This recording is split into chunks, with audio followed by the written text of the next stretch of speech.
What is up, everyone? It's Thomas with Real Broker here in St. Augustine, Florida, coming at you live every Wednesday at 8 p.m., going over the market stats, the news you need to know about if you're thinking about buying, selling, or investing here in Northeastern Florida. And we're doing a Q&A at the end. So if you're watching it live, you're watching the replay, make sure you fire off those questions in the comments below. I'm here for you guys every Wednesday at 8 p.m. so you can get my honest opinions and reactions pretty much to everything that we're going to cover here today. So let's start it off by hopping into the market stats like we always do. So like many weeks, there hasn't been too much that has changed, but the one big thing that's changed is going to be our inventory, right? So as we know, inventory has been historically low compared to previous years pre-pandemic, right? So overall, we're still down in inventory when you're comparing it to pre-pandemic. And also, we have a couple thousand more homes to get there. But at the same time, we have a lot more people who have moved into our area. As of, I think by 2030, it's several million people they're expecting to move here. But they say on average, it's like 817 people a day are moving into the Northeastern Florida area, which is pretty staggering. So let's look at this past week in review. So new listings, we got 1,174 new listings. I got a new listing at 8420 Duskin Court in Jacksonville. It's a great little house. And look at closed, right? So typically this number is pretty close to like 1 for 1, right? So we're seeing closed here. 686 homes have closed versus the new listings. So new listings are outpacing closings pretty drastically, which is not something we've seen this entire year. Price changes are going to be, a good clip, 500 homes above new listings. And that's because with the changing market, with interest rates this past month going up to 8%, and now they've since declined a little bit, which we'll get into later, we're having to adjust to the market, right? There's not as many home buyers out there because the interest rates have made it unaffordable for a lot of people. So people decided, you know what, I'm just going to wait and see what happens. So new listings to pending, we got 728 pending, contingent taking back up 298. So let's just say that's, essentially 10 out of every 11 homes that are coming on, or 10 out of every 11 homes that are coming on the market are going off of the market. So that's remaining pretty balanced. And then we have 306 coming back on the market. So that means it goes under contract and then it's coming back onto the market there. So that's really like a 7 out of 10, right? So let's say 7 out of 10, 6.5 out of 10. So as we go towards the end of the year, I would expect that to keep happening. Let me stop sharing this here. How do you do that? Okay, there we go. Boom.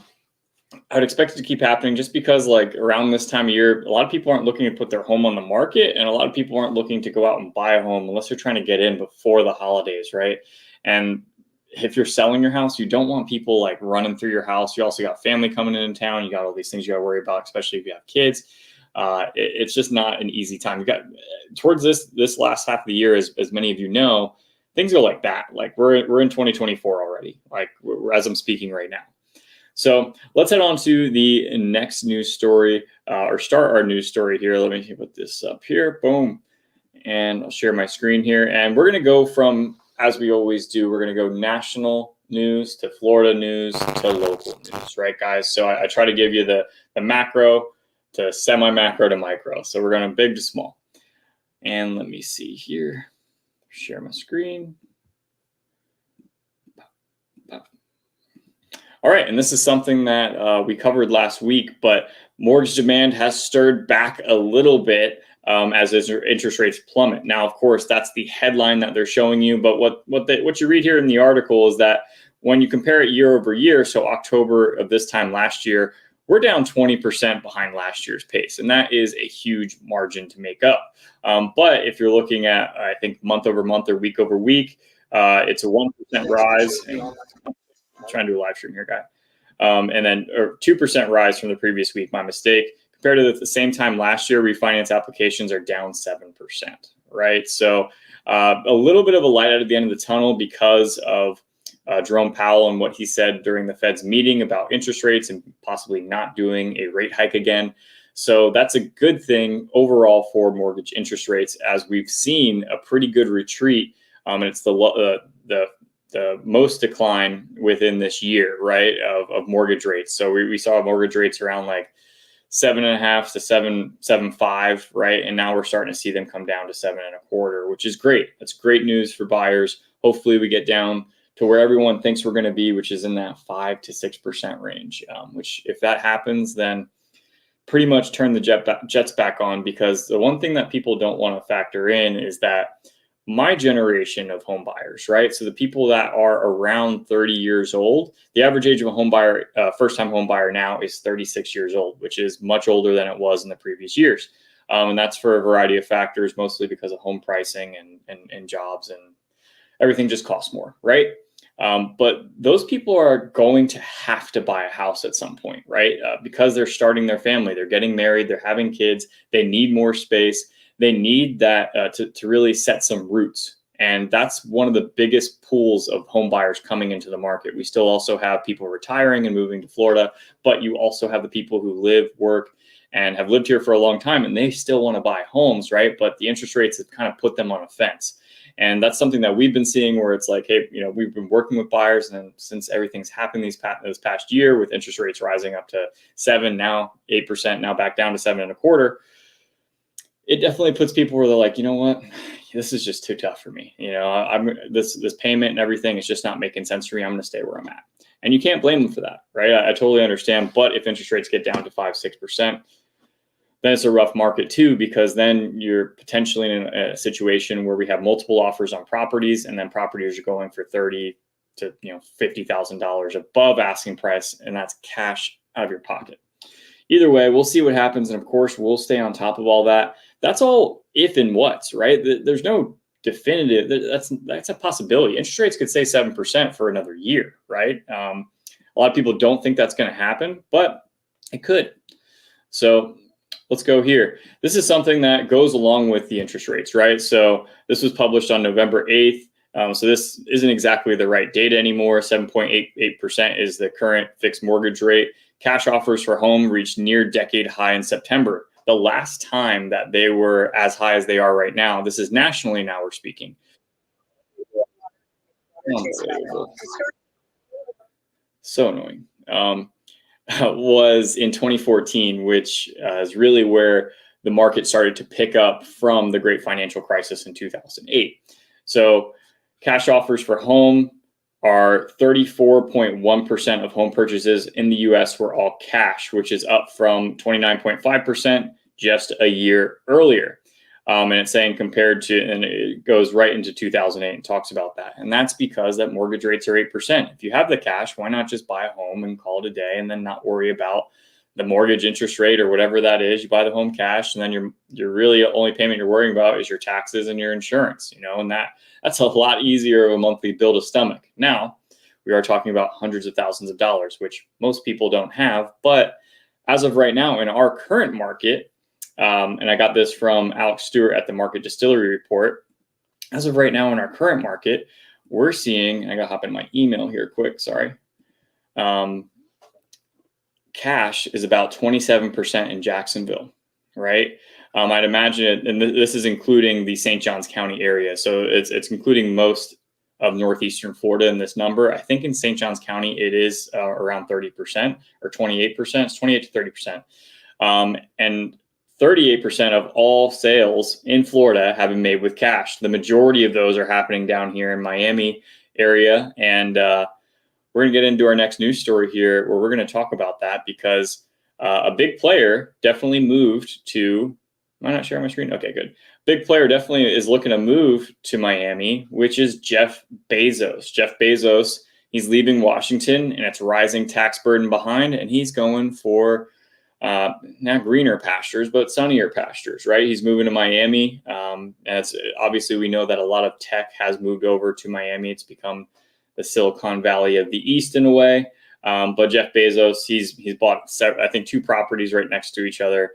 And he's obviously a very, very wealthy person, and he's getting out of Dodge. He's moving to Florida, just like a lot of people. And he probably bought his house in cash because he's got it like that. So he moved to Miami, and that's why, he did it, because he wanted to get away from taxes. And also, we, living on our coast, if you're watching from Washington or the West Coast, it seems that over here in Florida, we hear all of these terrible things about that's going on the West Coast. So let me know what's actually happening there. I'd love to hear from someone who lives there, besides from me listening to the news, because I've gone back and forth between New York and Florida, and they've been states that have battled for years and years and years. And it seems like whenever you're in New York, the news can't help but talk shit on Florida. And when you're in Florida, the news can't help but talk shit on New York. So you never know what's actually going on in reality, right? So I'd love to be able to hear some of your feedback on what's happening in Washington State, or even on the West Coast, because I kind of group them together. But either way, let's head on to the next news story here, guys. If you have any questions, fire them off in the comments below, and we'll get them answered. Okay, so this is happening in Florida now. So Florida justices poised to approve recreational pot petition. Now, if you haven't heard, in Ohio, they just, I think they made marijuana recreationally legal. Man, I'm stumbling all over my words tonight. And this is something that here in Florida has been on the ballot a couple times, and it's gotten turned down. Now, for me personally, I think this is like one of those stupid things. It's like, just make it legal and tax it. Like, just do it. Like, people are going to do what they want anyway. And it's like, if you've lived anywhere in the United States, you're going to catch people smoking pot in the streets. Like, it's just, people do it, and the cops don't care anymore. Like, it's so dumb that we have like this illegal thing that people can get arrested for and go to jail for, where 99% of people are okay with it. But like, here's a solution. Let's tax it, and then let's put all that money towards the school system. I don't know. I'm not a genius, guys. This just seems like a simple solution. But if you do live in one of these states that have made it legal, what are the pros and cons of it? Because we obviously don't have it legal here in Florida. Has there been any real negatives to it? Now, I've heard that it does increase, DUIs, but we got DUIs anyway. We got uninsured motorists here in Florida. So it's like, how much does it really increase? I'm not saying like, hey, let's bring all the bad shit, but like, let's weigh this out, guys. There's definitely some good and bad that comes with everything, right? And it seems like with this, I've heard that with the Colorado, they tax it and they give it back to the schools, and it makes all the sense in the world. And now the county, the government has so much more money. So it kind of doesn't make sense, because typically the government wants all your money, right? So it makes sense to me. Let's make it legal, let's tax it, and let's move forward. Let's quit talking about it. It seems like a waste. Like, we have all these guys that are politicians, and like, this is what they're talking about. We got all these things going on in the world. We got all these things going on, problems with like schools and everything, and they're going to worry about pot. Like, come on. It's a joke. It really is a joke. It's like, why do we pay these guys? I don't get it. I really don't. But I want to take my tinfoil hat off, guys, because I'll go on all day long. But let's get into the St. Johns County market. We're going to go macro to micro. So we covered United States, what's going on. We covered Florida. Now let's head into St. Johns County, which is where we live, where St. Augustine is located. St. Johns County home prices rose 1.2% in October, with houses listed at a median of $577,000. Now, that's the median sale price. I think the average sale price is actually like $675,000. So it's actually a good clip more. So month over month, it rose 1.2%, which is a good percentage on a monthly basis. But when you look at it in the numbers, it's only $7,000, right? And $7,000 is a lot of money. I'm not saying it's not, but in a monthly basis, that's pretty crazy. Now, compared from October of 2022, the median home list price increased 0.9% from $573. So we did have a dip in pricing, right? Dip in pricing went down around probably like May of this year, March, sometime like March to May, in that area. And then it started to peak during summer. And typically when we go into the holiday months, November and December, we're going to see pricing start to slow down and go back down. But that didn't really happen for October. So we'll stay on top of it. Of course, we'll let you guys know what's going on here all the time. But to me, that was a pretty shocking statistic to see that that overall month over month going up 1.2%. That's a pretty good appreciation rate over month. And now if interest rates start going down, and every area is different, guys. St. Johns County is different than Duval, different than Flagler. But St. Johns County is my main market here. And we happen to live in a very, very attractive beach town. And is it changing drastically from what it was 20 years ago? It's unrecognizable to what it was 20 years ago. And for me, I believe it's gone towards the better. If you ask a lot of locals, they're not going to agree with me, and they're going to say I'm greedy or whatever. I think St. Augustine's a really, really cool town now, and it's a good place to live. But the locals are like, oh, it's not the same. There's so much traffic, overcrowding. And I'm like, I don't see that. They talk about the traffic, and like, I was driving around my wife yesterday, and I was like, can you believe people really complain about the traffic here? It takes me like 10 minutes. I live in West Augustine. It takes me like 10 minutes to get anywhere. Like really, like within downtown St. Augustine, go to St. Augustine Beach, maybe takes me 15 minutes, but it's like, to live 20 minutes to a beach is not something that a lot of people can say, especially with the price points. So either way, let me know what you guys think about it. Am I bullshitting on here? Do you think I'm saying things that make sense, or am I just a greedy realtor like a lot of these locals think? I do also have a Facebook group, which you guys can join if you're interested. It's Living in St. Augustine, so it has this exact same brand on the Facebook group. You can go ahead and join it. I post funny memes in there. I get reactions from the locals. You can go and post questions in there if you have any, so you can get other information from locals. But the one thing I will say is that if you're on a Facebook group, no one comes out and sings praises, right? It's not raving fans of business or of St. Augustine. It's people who are ranting about how terrible it is. And that's across any city or any place, right? So let's go on to our next news story here, guys. And this is actually a pretty big deal. The intersection. So this is the Lions Bridge right here. This is the marina on the left. So Castillo de San Marcos is right over here. I think this is Harry's right here, Casa Reina right here, and Trade Winds, probably one of the best like regular bars to go to downtown right over here. They're talking about making this intersection. I don't even know what to call this, a roundabout, a loop-de-loop. It looks totally fucked, to be 100% honest. It doesn't look like it's a good idea. And today they actually had a meeting on it and had some feedback from the locals. And the locals were like, this looks like a terrible idea. And that's because the traffic in this little intersection, this is downtown St. Augustine. This is literally where everyone works, where everyone plays in St. Augustine. This looks like a terrible idea to me. I'm not a civil engineer. I'm not sure which engineer designed this, but me not having a background in civil engineering and just driving on the roads a good bit, this looks like a terrible idea. Now, I live literally a mile from this, and I don't think traffic is that bad outside of Night of Lights, outside of, the dog days of summer. But like, that's kind of comes with the territory. Now, this looks like it would be like just more confusing, like in all honesty. What do you guys think? Does this look like a good intersection? I don't think so. They added one roundabout in one section, which goes over the Usina Bridge, which is the bridge to Villano. And it took locals a long time to figure it out. And even for me, like I drive around there and I'm like, am I in the right freaking lane? I don't know if I'm in the right lane or not, if I want to get on US 1 or go straight on A1A. It's a little confusing. And to me, this looks like 3 times of what that intersection is. So if you're a local, if you're not, or maybe you're a civil engineer and know a little bit more about this, let me know what you think about this, because this looks terrible to me.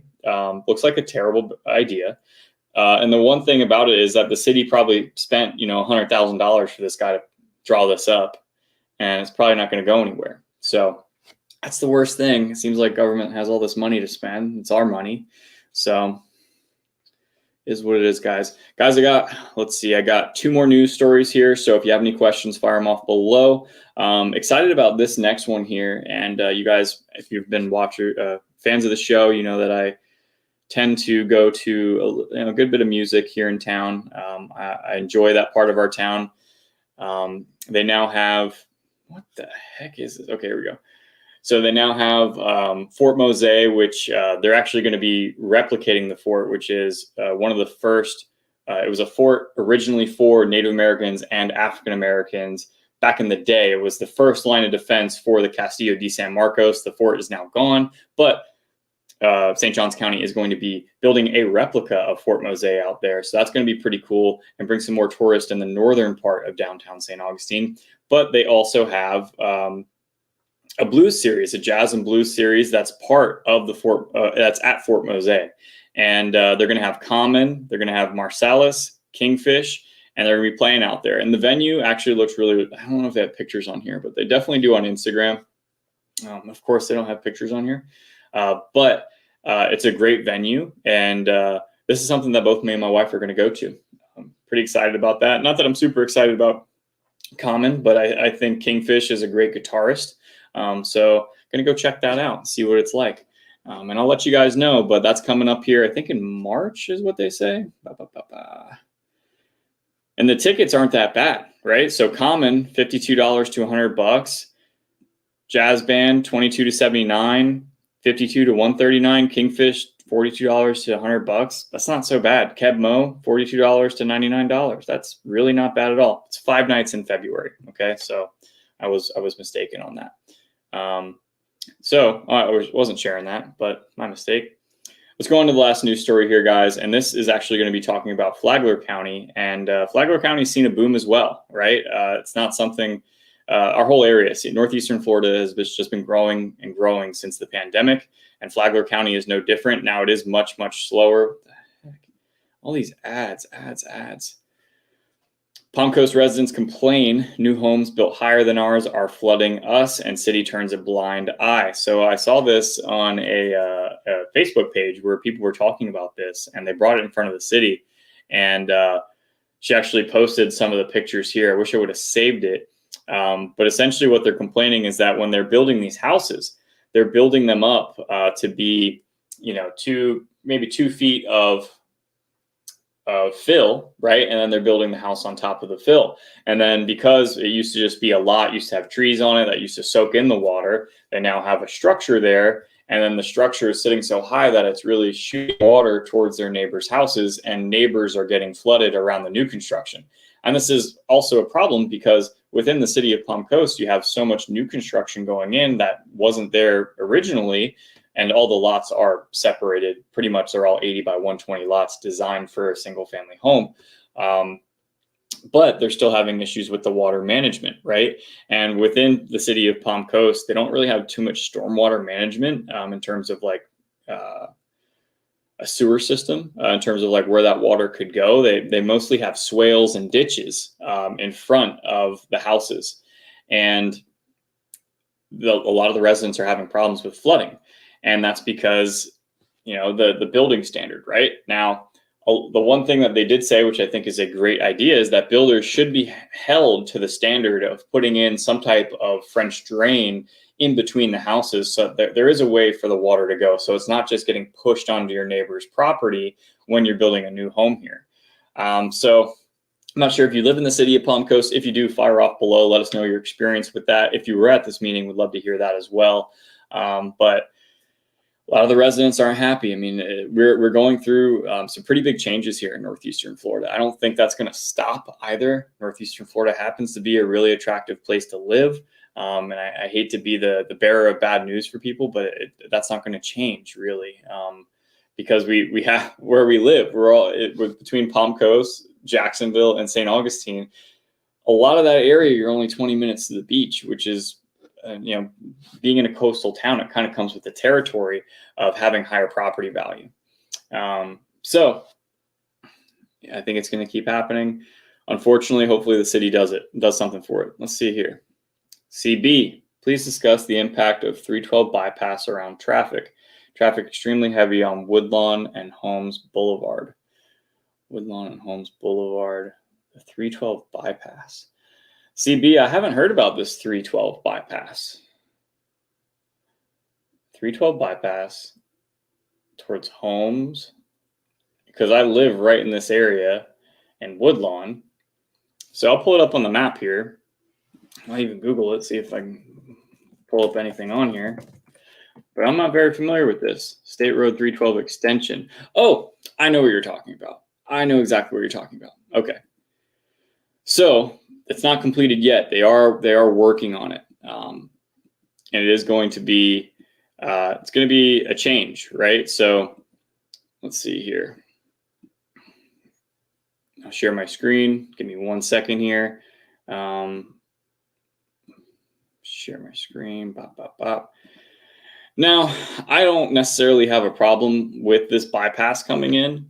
So what he's talking about, this is South Holmes Boulevard, and this is 312. 312 is, Google Maps also changed. It looks pretty cool. I like it.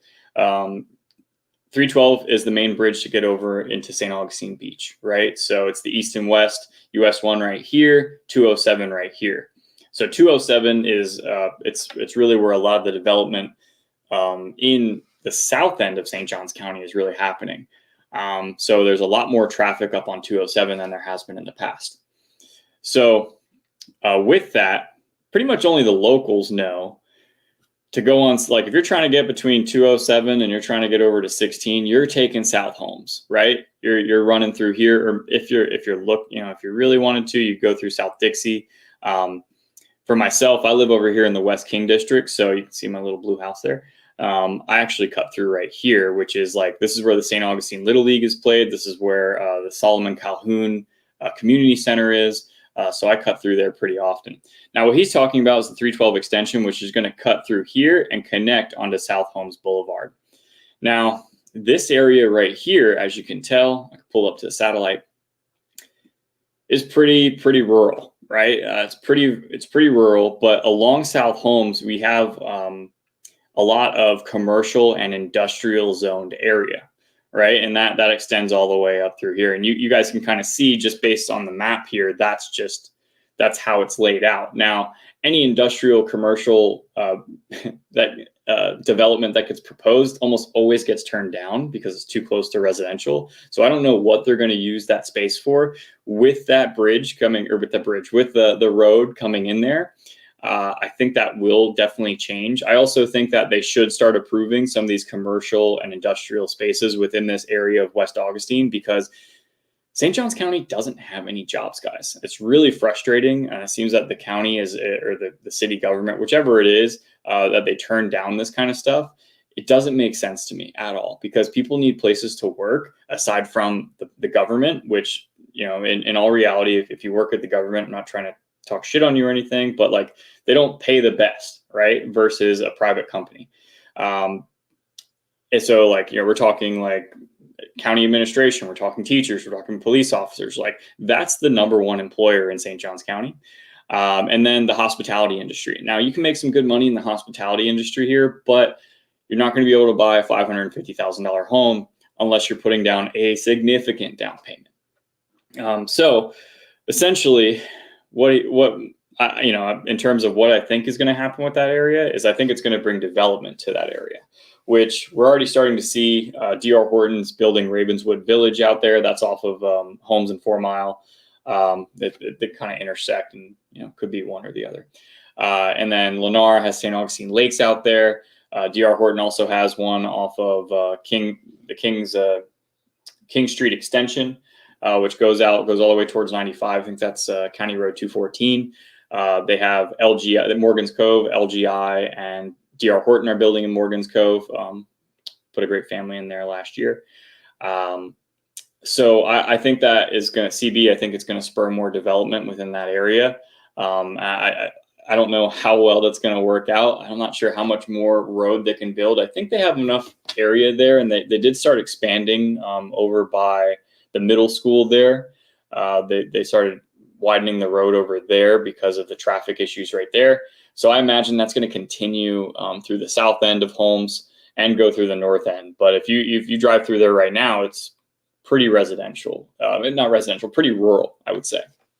So let's see here. CB, what you got to say, my man? Appreciate you, or my woman, whichever.